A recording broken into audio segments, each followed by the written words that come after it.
Voici l'ensemble des champs qui composent une recette sur Miamissimo. Sur la page de création d'une recette, vous retrouvez deux colonnes principales. À gauche, les champs courts et cases à cocher, et à droite, les informations rédigées comme les étapes ou les conseils. On va commencer par la colonne de gauche. Dans cette partie, vous renseignez les informations essentielles. L'intitulé de la recette, c'est-à-dire le nom de votre plat. En dessous, vous avez un champ « Courte description publique ». C'est le texte visible côté client pour présenter la recette ou son accompagnement.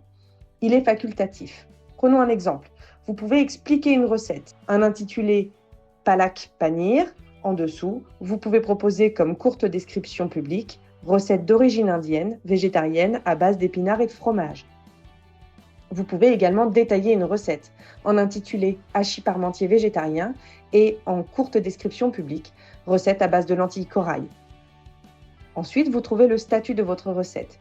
Vous pouvez choisir entre un statut « Publié » qui sera donc visible côté client ou « Brouillon » non visible côté client. Vous pouvez également archiver une recette. Se trouve ensuite le nombre de parts. C'est le chiffre qui correspond à la recette d'origine. Vous pouvez tout à fait créer une recette en 6 parts qui sera automatiquement ajustée si vous l'utilisez dans une prestation en 4 parts.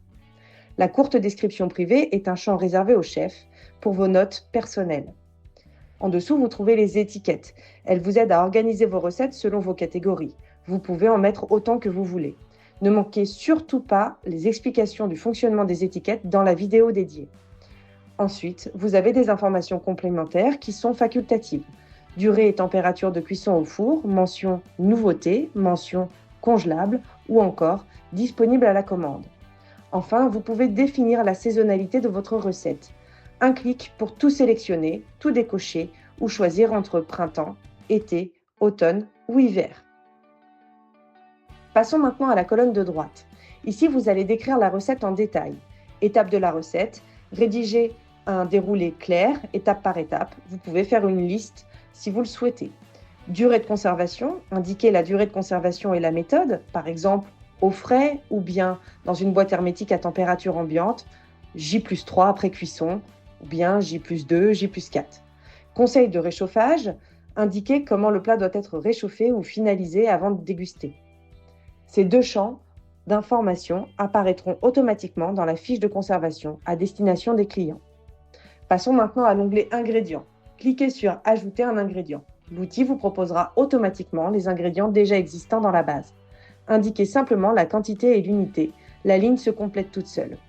Vous pouvez aussi ajouter une annotation au bout de chaque ingrédient, par exemple facultatif ou pour la dégustation uniquement, ou rendre un ingrédient invisible côté client, pratique pour les éléments comme l'eau ou certaines épices que vous pouvez fournir.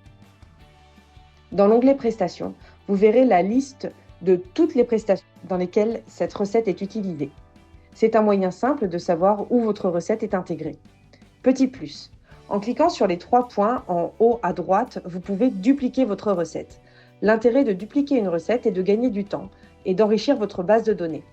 Cela permet de reprendre tous les éléments et de pouvoir en modifier seulement quelques-uns. Par exemple, passer une recette sans fromage ou sans poivron en quelques clics. Ou encore, passer une recette en changeant uniquement les légumes pour l'adapter à une nouvelle saison. En résumé, l'onglet Recettes est votre base culinaire. C'est ici que vous créez, organisez et enrichissez toutes vos recettes avant de les intégrer facilement dans vos prestations et documents clients.